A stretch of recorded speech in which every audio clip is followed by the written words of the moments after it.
It's 7:48. Farrington Grad Jesse Sapolu is a four-time Super Bowl champ. He's also a big reason the Polynesian Bowl has grown so much and is doing so well. Jesse, the game is tomorrow.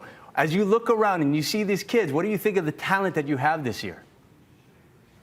Well, our talent improved every year, Steve. We have the top offensive linemen. We have two of the top three quarterbacks in all of high school, and we got the top receiver.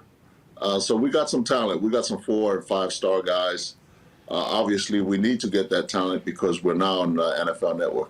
Yeah, and as you said, it's grown year after year in large part because of your efforts, but so many as well. And what's really cool was hearing Romeo Crennel, a former NFL coach, saying how he wants to learn more about the Polynesian culture. How rewarding is it for you to share that with the coaches and the players? Well, knowing the legendary status of Coach Crennel, you know, all the way in the days of Bill Parcells, he was one of the defensive coaches under Belichick, and we shared. He said when he first saw me, he wasn't familiar with the Polynesian culture, but now he's here to enjoy and learn it, and he and his wife are really enjoying their time here. Yeah, and I know you guys go to Polynesian Cultural Center. What are some of the things that are done to really instill that within these people?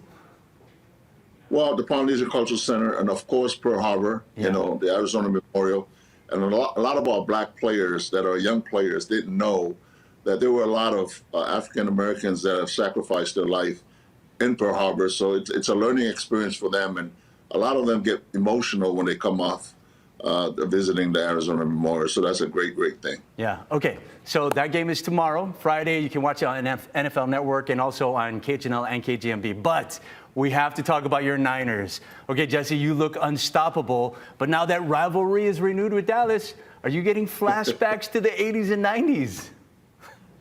Well, if you remember, Steve, I got flashbacks last year. We eliminated them last year. And the flashback is now we're playing each other every year again in meaningful games.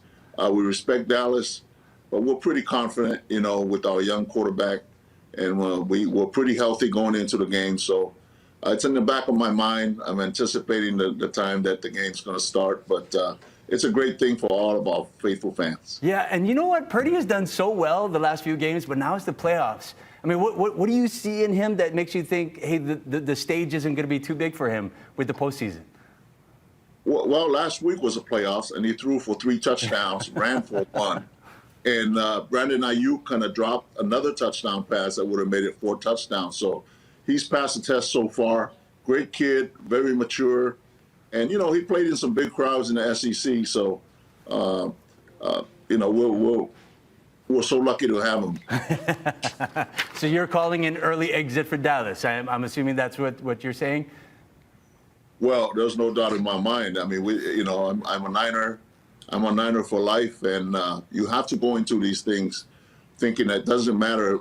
You know, if you want to be a champion, you're going to take on all comers to get there. That's just part of becoming a world champion. And I talked to Talanoa Hufanga, and that's a mindset that we're going to take. But we respect Dallas, but we got to win this game. Jesse Sapolu, Niner for life, Polynesian ambassador, and just an all-around great guy. Jesse, we appreciate the time this morning.